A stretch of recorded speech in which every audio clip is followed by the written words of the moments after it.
හරි දුව පුතේ 2020 O level ප්‍රශ්න පත්තරේ MCQ ප්‍රශ්න ටික විවරණත් එක්ක සාකච්ඡා කරන්න අපි යන්නේ.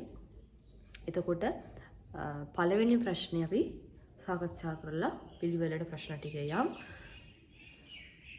හරි එන්න පළවෙනි ප්‍රශ්නෙට. පළවෙනි ප්‍රශ්නෙත් කියනවා පුතේ ආදාන උපක්‍රම පමණක් අඩංගු වන්නේ පහත සඳහන් කවරක්ද කියලා.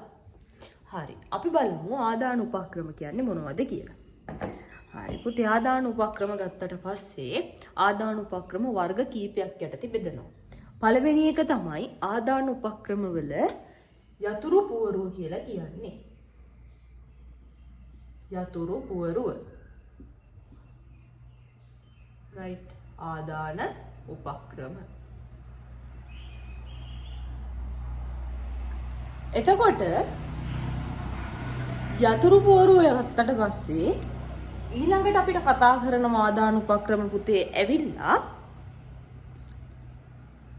දැක්වීමේ උපක්‍රම කියලා. දෙවනි කාණ්ඩේ තමයි දැක්වීමේ උපක්‍රම.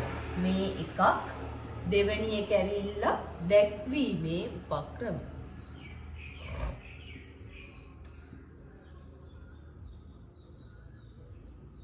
දැක්වීමේ උපක්‍රම යටතේ පුතේ අපිට කතා කරන අංක 1 මූසිකය පළවෙනි එක මූසිකය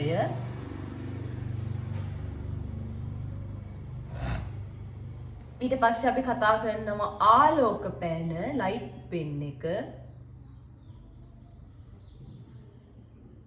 ඊළඟට අපි කතා කරනවා ජෝ ස්ටික් එක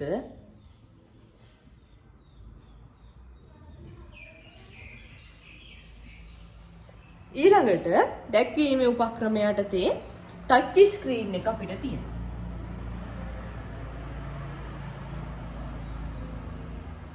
right ඔන්න තියෙනවා දැක්වීමේ උපක්‍රම ටික.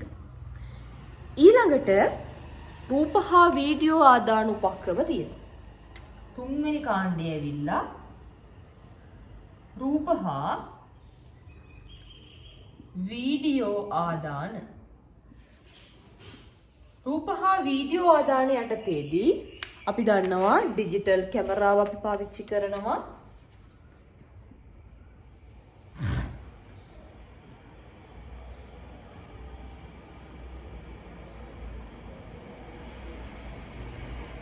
CCTV කැමරා පාවිච්චි කරනවා. ඩිජිටල් කැමරා, CCTV කැමරා ඊට පස්සේ අපි පාවිච්චි කරනවා පුතේ වෙබ් කැමරා.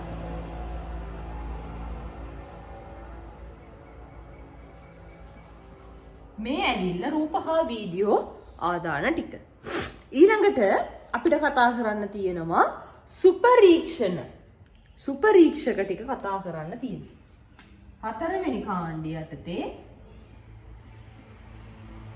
සුපරීක්ෂක කතා කරනවා.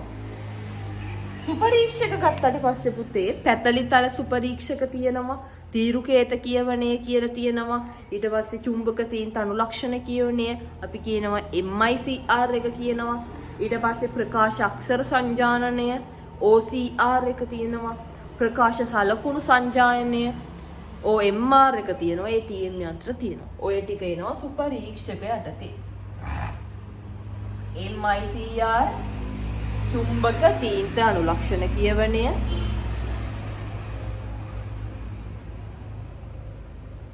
OCR එක තියෙනවා. ප්‍රකාශ අක්ෂර සංජානනය ප්‍රකාශ සලකුණු සංජානනය තියෙනවා. OMR එක ATM යන්ත්‍ර තියෙනවා. ඊට පස්සේ පැතලිතල සුපරීක්ෂක තියෙනවා.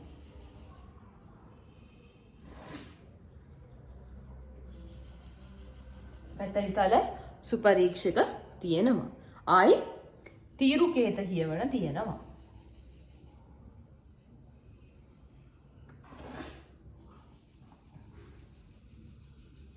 එහෙනම් පුතේ ඔන්න ඔය කියන කාරණා සුපරීක්ෂක යටතට අයිති වෙනවා.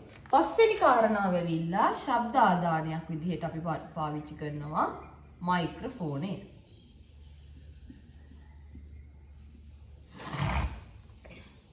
එහෙනම් ඔය කියන කාරණා ගත්තට පස්සේ පුතේ ආදාන උපක්‍රම යටතේ මෙන්න මේ කියන හැම දෙයක්ම අයිති වෙනවා.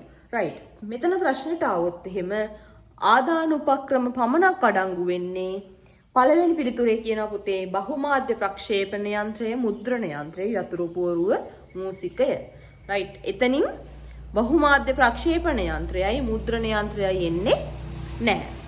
ඊළඟට දෙවෙනි එකේ කියනවා පුතේ මුද්‍රණ යන්ත්‍රය, යතුරු පුවරුව, ස්පර්ශක තිරය, මෙහෙයුම් යටිය. රයිට්. අපිට එතනින් මුද්‍රණ යන්ත්‍රය ගන්න පුළුවන් කමක් නැහැ. තුන්වෙනි උත්තරේ කියනවා පුතේ පරිගණක තිරය, ආලෝක පෑන, බහුමාධ්‍ය ප්‍රක්ෂේපණ යන්ත්‍රය, යතුරු පුවරුව. අපිට බහුමාධ්‍ය ප්‍රක්ෂේපණ යන්ත්‍රය ගන්න බැහැ. ඒත් එක්කම පරිගණක තිරය අපිට ගන්න පුළුවන් කමක් නැහැ. හතරවෙනි එක මූසිකය, යතුරු පුවරුව, ආලෝක පෑන, මෙහෙයුම් යටිය. මෙහෙයුම් යටිය කියන්නේ පුතේ මේ කියන්නේ ජොයිස්ටික් එකට. එහෙනම් අපිට පිළිතුර විදිහට ගන්න පුළුවන් උත්තරේ 4.